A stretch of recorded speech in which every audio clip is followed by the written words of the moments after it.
Welcome to the YWEA podcast. Today we are talking about strategy and location. An increasing number of companies find that their success is more and more not only a function of their own decisions, but also of the local business environment that they operate in.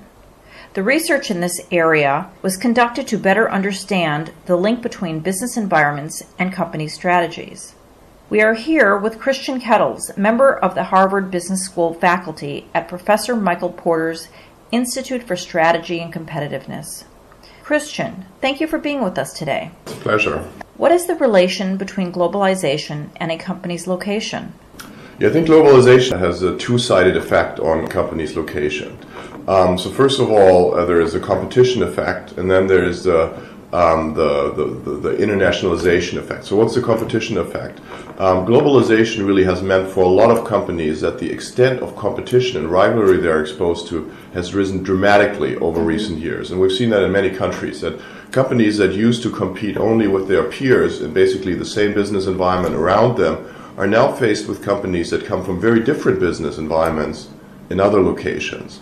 So that's one of the strong effects. The other effect is really that you now have a huge chance of internationalization. So if you have something useful, if you have some competitive advantages, you can now project them to a much wider market. So we've seen, small startups that in the past would have taken many, many years to build up and reach larger markets to really be able to scale up very quickly and kind of reach out to new markets. So we have the balance of these two effects. So globalization doesn't mean that your business automatically kind of jumps up in profitability or goes down in profitability. It really depends on, do you have something unique to offer?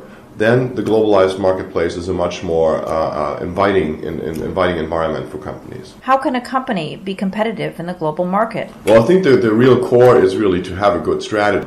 So I think what you really need to, and I think that sounds like a cliche, but I think the market is less forgiving nowadays. If you don't have a unique value proposition, if you don't have something specific that consumers or your customers really like and that distinguishes you from the competition, it's harder now to really get away with it.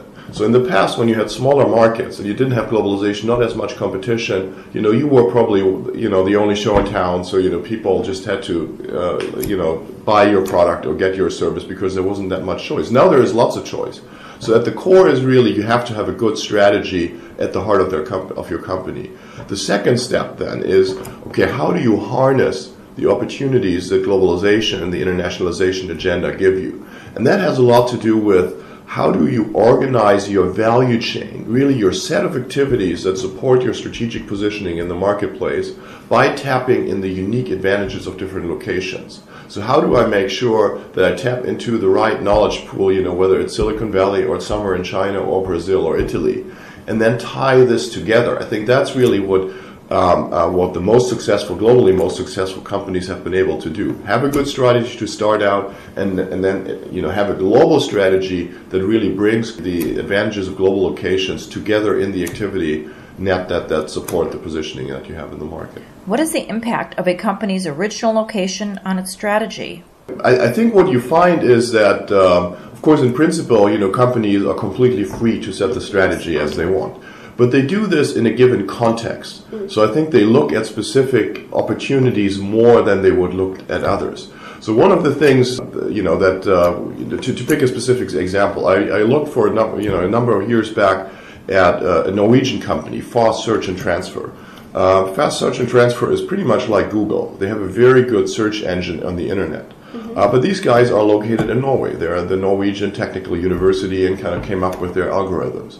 So the marketplace that they had, outside of their door was very limited. Norway is a small market. There wasn't really that much to do. They didn't have much experience, as many other Norwegian companies, with mass marketing and really reaching out huge groups of consumers out there. Google, on the other hand, huge US market, very different environment. So what Fast Search and Transfer decided to do was, not compete with Google in the mass market for search, but basically develop a tool that they then gave to company intranets and put into technology that other companies were using. And I think that was a strategic choice that made sense because of where they were. The technology wasn't worse than Google's technology, at least that's what they told me, but it's just that the environment really meant that, you faced a different set of opportunities to use those assets in the right way, and that then leads you to different strategic choices. You see that in many other cases as well. If you look at the automotive industry, it's often that consumer demands are really critical. So if you look at your local market, those are the first consumers that you usually encounter. And their needs, their specific likes and dislikes really drive how you perceive the opportunity space around you. And so, if then the global market space looks a little bit different, you'll end up in a certain niche that is very much kind of shaped by the location you're coming from. Could you give us some advice on how to mobilize the full potential of location for strategic purposes? Yeah, I think first of all, you need to know your location. You really need to understand what's available around me. So what does the business environment look like in terms of skills, in terms of academic institutions, infrastructure, all this kind of stuff, as it is relevant to your business.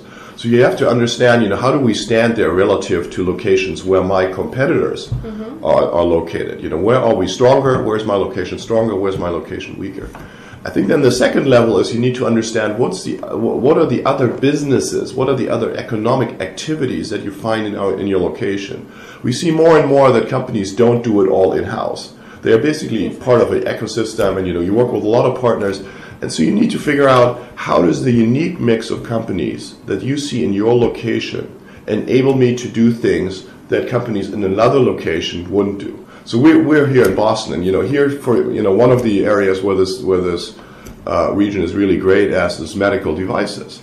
And medical devices is really at the intersection of a lot of strengths that exist in this region on biotech, but there's also a lot of strength in IT and mechanics and robotics and these kind of things. And so if you're able as a company to really tap into these different strengths that exist in this region, you're in a much better position than somebody in, let's say Pittsburgh, where they're good in robotics, but they're not quite as strong on biotech and not as good as on IT. So, you need to look at what are the other companies, my potential partners that I have locally that I can draw on. That's the external analysis, business environment, cluster composition. And then, of course, it's also up to you. What's your strategy? How does your strategy fit in? And you need to think about, that's a creative process. You need to think about, how do you build on these external conditions to develop a market position that is distinct and is sustainable compared to what your rivals can do in other locations. Can we apply the same rules to small companies? Yeah, I think, it sounds probably a little bit scary, when you hear, there's all this type of analysis that you need to do. But I don't think it needs to be. I think it can be applied at the level where it makes sense for small companies. For small companies, I think the role of other companies around you is particularly important. I talked to quite a number of entrepreneurs that started many companies and said, we traditionally looked at, the strength of the business plan and how good the management team was. And of course, these are very crucial factors. But what they also said is, with hindsight, it also depends on where they started the business. Because a small company does need support. You need to be able to buy supplies. You need to have suppliers that not just send you the thing through the mail, but if something breaks, you need to be able to discuss with them and say, okay, this is how I want to use it. So really try to understand, what is the business community around you, and how can you tap on their particular strength as you try to develop your business and kind of set your business model. Do you observe similar approaches regarding the role of location among countries from different continents? Well, I think there is a significant increase in the realization that location matters, and there's a lot of talk about place-based policies versus people-based policies and stuff like that. I don't think we have really converged yet on kind of one set of policies. So I think this is a period where people still try to figure out how do you look at this. Now, I work quite a lot with clusters, and so that has been a theme, especially in Europe, where there are a lot of policy efforts. And those have, I think, generated good results, but they are not sufficient yet. And I think there's also huge heterogeneity in terms of what people actually do on the ground when they talk about clusters. The new catchphrase in Europe is smart specialization, which really has a lot to do with clusters, but essentially says, well, it's not enough to just focus on what you're already good at. Many regions need to think about diversification and structural change.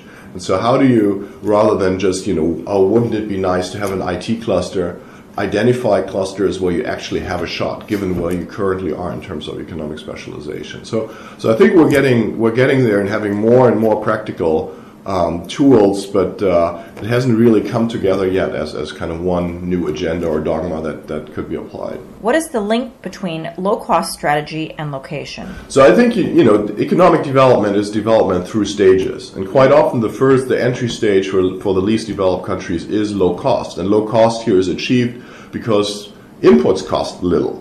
Either natural resources or quite often labor doesn't cost much. And so I think there's nothing wrong with that, but it's an entry level. And the question is really, how do you move from that level to another level where the low costs are achieved through very high efficiency?